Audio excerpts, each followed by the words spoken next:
Are you using the wrong brake? Using your brakes in a turn can cause a crash is one of the biggest lies in motorcycling. But in advanced courses with motor officers in slow speeds and professional racers at high speeds, they talk not just about the wrong brake, but more importantly, your technique with it is what can cause a crash. So what are we missing that so many people still believe this lie past the beginner course? Don't let that be you. Now this is going to have you sitting on the edge of your toilet seat. There are times when using the wrong brake can actually cause a crash. If almost half of all motorcycle accidents are a singular vehicle, meaning no one else involved but the rider, traction, debris, bike failure can all cause accidents too, but some of these accidents are due to rider error. So yes, there are times when you only want to use one brake, or be very intentional about how much you use one or the other, or how you even apply pressure on it. I've been riding 9 years and have taken over 20 courses with professional racers, motor officers, but if you can't make it out to all these classes yourself, I hope this video's spark notes can be the next best thing. For a general rule of thumb, think of rear brake for refining slow speeds in U-turns or loose gravel, so generally under 25 miles an hour. That's something motor officers do a lot in slow speed skills. When you're making turns at low speeds, have a little bit more pressure on the rear brake. But get this down, it will help you and will stop you from dropping the motorcycle. You have to get familiar with the clutch and throttle and using that friction zone. Think of your front brake for refining high-speed cornering, so over 25 miles per hour. That's called trail braking. Trailing brake pressure into the corner, leaving the brake light on past the tip in. The front brake has about 70% stopping power and the rear brake has about 30, so you definitely want to use both in an emergency situation. And always smooth or steadily increasing, never abrupt movements. That's something professional racers at Champ School teach. Don't grab, you want increasing pressure. If you're afraid of using your front or your rear brake in certain situations, sometimes all you need to overcome fear is a little bit more knowledge. So let's break down this rear versus front brake debate some more. So here's what can go wrong if you accidentally use too much front brake. Your front wheel can lock up, especially without ABS, which can lead to a skid or a crash. You have to be going pretty high speeds though and hit this front brake very abruptly for that to happen. Another thing that can go wrong is you go over the handlebars. Hard front braking can cause the rear wheel to lift, risking a forward flip. Or if you're purposely trying to do that, that's how you can stop it. Another thing that could go wrong, especially if you use the front brake abruptly on low traction areas, is losing traction and sliding out. Whoa! So this happened to me on my first year of riding, and I didn't know all of this that I'm telling you right now. So I hit my front brake, not that abruptly, but enough to lose traction.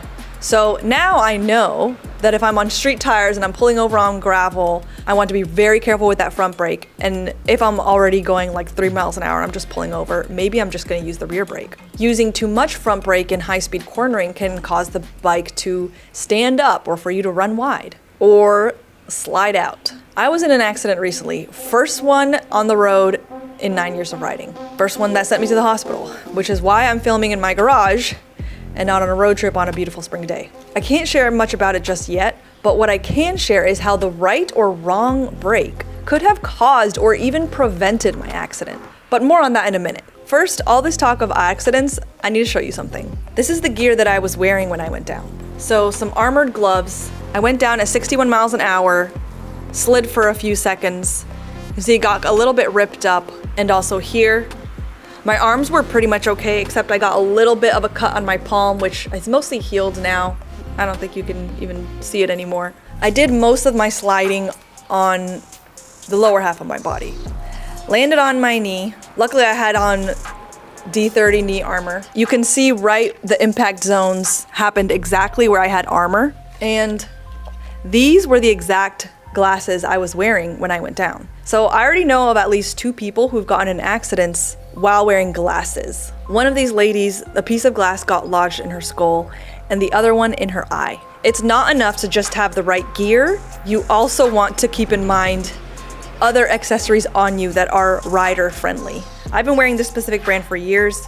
They come in prescription or not, polarized or not, and you can get it in all different kinds of styles. But most importantly is they fit very comfortably in your motorcycle helmet because these temples are so thin and flexible. They have loss protection on any non-prescription pair And they have a lifetime warranty. Shout out Flying Eyes for sponsoring this video. I have a discount code for you, Doodle10. Now back to how the wrong brake could have caused or prevented my accident. So I got caught in a wobble. If you're ever in that situation, you can get out of it. Wobbles don't always result in a crash. Oftentimes the bike corrects itself. But if you grab that front brake in a wobble to slow down, what's happening in a wobble is your front end balance has been upset. Now what I'm about to tell you is from a motor officer that I showed my crash footage. Grabbing your front brake in a wobble can make the situation worse. Front braking transfers weight to the front wheel, which can amplify the instability and make the wobble even worse. So that's another when not to use front brake example. This isn't a how to avoid death wobble video.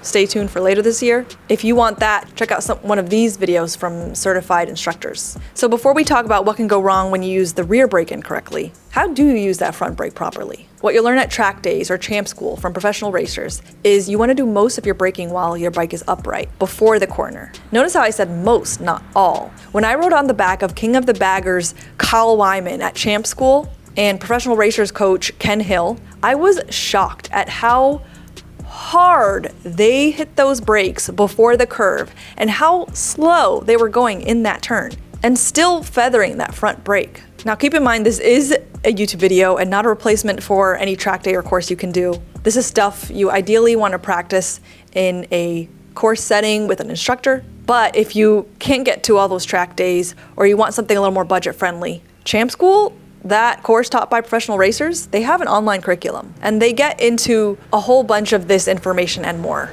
I also have a discount code for you for that, so I'll link to it down below. So on the front brake, it's so important to be smooth. Abrupt braking mid-corner can destabilize the bike and reduce grip. So in high-speed turns, you want to avoid the rear brake because that's when the rear is more likely to lock up or slide out in a turn. So that's what you're gonna hear so much in high-speed courses. Front brake, trail braking with your front brake. Now here's what can go wrong if you use too much rear brake. Why do I keep smelling bananas? So your rear wheel can lock up, causing it to fishtail, especially on low traction surfaces. That's why it's so important to practice emergency braking in class or in a parking lot. So in an emergency situation, you know how to avoid that, prevent that, or find that threshold of braking on your bike before it starts sliding around. Or at the very least, you won't freak out on the road and you can let the bike just balance itself again. A locked rear wheel in a corner can cause the bike to low side or slide out. Remember how we said that front brake has 70% stopping power and rear brake has 30? So you don't want to just rely on your rear brake to stop because you're not going to be able to stop as quickly if you use that front brake. So slow speed courses under about 25 miles an hour are all about that rear brake. And some of the motor officer training I've been doing, like at Lock and Clean, they actually will not let you touch your front brake, at least for the early levels. Once you get into the advanced stuff, yes, you're gonna do that, and especially when you start doing emergency stops. So for emergency braking tips, you wanna use both brakes, applying firm, progressive pressure to the front brake and steady pressure to the rear brake. You want to stay upright and keep the bike vertical to maximize contact and grip. And you want to be looking ahead, focusing on where you want to go, not the obstacle. You hear what I'm saying? Not the obstacle. Target fixation is a real thing. You don't want to accidentally go where you don't want to go. Don't ask me how I know. And like Champ School says, don't grab the brake. Jerky input can lock that front wheel, unless you have ABS. It's steadying increasing pressure. So kind of the way I remember the instructor showing it is visually, you can look at my hand, don't do this, do this. But I guess you want to increase that speed like on this YouTube video by like 2x to see that. Instructors, if you're watching, please let me know how that looked in the comments. Another important thing about emergency braking is to practice regularly. That's something I really want to work on. Well, I was planning on working that about now, but it's gonna have to wait for a bit. I've already done over 12,000 U-turns in a parking lot by myself, and I still haven't stopped. And now I really want to make sure to add in some emergency braking. Probably should have been doing that earlier. Better late than never. So everything you just learned won't make much of a difference unless you actually do the reps and practice it in a safe place, like in a parking lot over and over again, or in a classroom setting, or on a course or track setting. Now that you're no longer using the wrong brake, you may have other fears about riding. And there is a way to tackle that. You can watch that in this video right over here.